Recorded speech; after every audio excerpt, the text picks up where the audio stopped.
सभी को नमस्कार, कैसे हैं आप सब। और आज हम लोग जो है जो बहुपद का सेकंड वीडियो उसमें बात करेंगे। पहला वीडियो देख लीजिएगा तो आपकी जो क्वांटिटी वो बनी रहेगी। तो आज हम बात करते हैं बहुपद के बारे में। तो बहुपद में हमने कल बात की थी बहुपद होता क्या है। हमने चर, अचर, वेरिएबल, कांस्टेंट, बीजीय व्यंजक इन सब के बारे में बात की थी। आज आगे बढ़ते हैं। तो आज बात कर रहे हैं हम बहुपदों का वर्गीकरण या क्लासिफिकेशन ऑफ पॉलिनोमियल्स कि बहुपद कितने प्रकार के होते हैं। तो अगर हम बात करें बेसिकली तो पहला होता है एक पदी बहुपद। एक पदी बहुपद, इसका मतलब होता है। दूसरा होता है द्विपदी, द्विपदी बहुपद। और तीसरा है त्रिपदी, बोल सकते हैं त्रिपदी।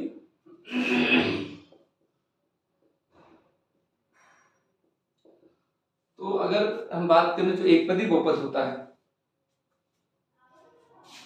मोनोमियल, फिर है बाइनोमियल और फिर है ट्राइनोमियल। बहुपद तीन प्रकार हुए, मोनोमियल पॉलिनोमियल, बाइनोमियल पॉलिनोमियल और ट्राइनोमियल पॉलिनोमियल। तो जब हम बात करते हैं मोनोमियल, जैसे अगर हमने लिखा 3x, तो इसमें एक ही पद है, तो एक पद है इसलिए जो है एक पदी बहुपद हो गया। फिर हमने यहाँ पे लिख दिया 3x + 4xy, तो यहाँ पे दो पद है, एक ये पद है और एक ये पद है, एक ये पद है। तो अब ये हो गया बाइनोमियल, द्विपदी हो गया। फिर अब यहाँ पर 3x² मान लीजिए 4x + 6y, तो तीन पद हो गए, तो त्रिपदी हो। तो इस तरीके से इसका वर्गीकरण होता है। तो मेन जो डिवीजन है वो यही है। और अब हम एक चीज और बात करते हैं, वो है बहुपद की घात। बहुपद की घात कि अगर कहीं लिखा हुआ है 3x + 4x², एक बहुपद है, मैं आपसे बोलूं इसकी डिग्री क्या है, इसको बोलेंगे डिग्री ऑफ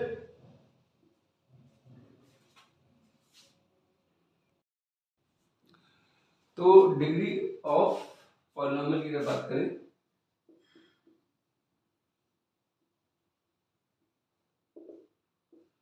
तो डिग्री ऑफ पॉलिनोमियल का मतलब है कि किसी भी बहुपद में, किसी बहुपद में चर की अधिकतम घात, चर की अधिकतम घात बहुपद की घात कहलाती है, बहुपद की घात कहलाती है।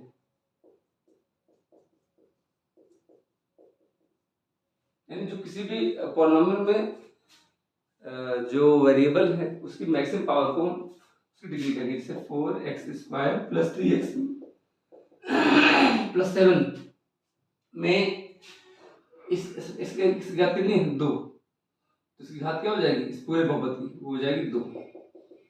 अब मान लीजिए कहीं लिखी हुई 7xy + 2x + 1, अब यहाँ जोड़ देंगे एक, तो 1 + 1 क्या हो जाएगी 2, घात क्या हो जाएगी 2। देखो 5 की घात क्या है, तो आप कहीं जो कुछ चार तो दिख ही नहीं रहा है, तो इसको हम लिख सकते हैं 5 × 1 यानी 5 × x⁻0। किसी भी संख्या की घात अगर 0 होता है उसकी वैल्यू 1 होती है, तो यहाँ पे घात क्या हो जाएगी 0 हो जाएगी। तो हमें इस तरीके से घात को पहचानना आना चाहिए और कितने पद है ये आना चाहिए। तो दोनों को आप रिवाइज करिए और इस संबंध में कोई भी क्वेरी हो तो आप कमेंट बॉक्स में टाइप करिए, तो मैं उसको अगले वीडियो में आपको आंसर दूंगा। और हम लोग कल जो आगामी वीडियो होगा इससे क्वेश्चन सॉल्व करेंगे। Thank you.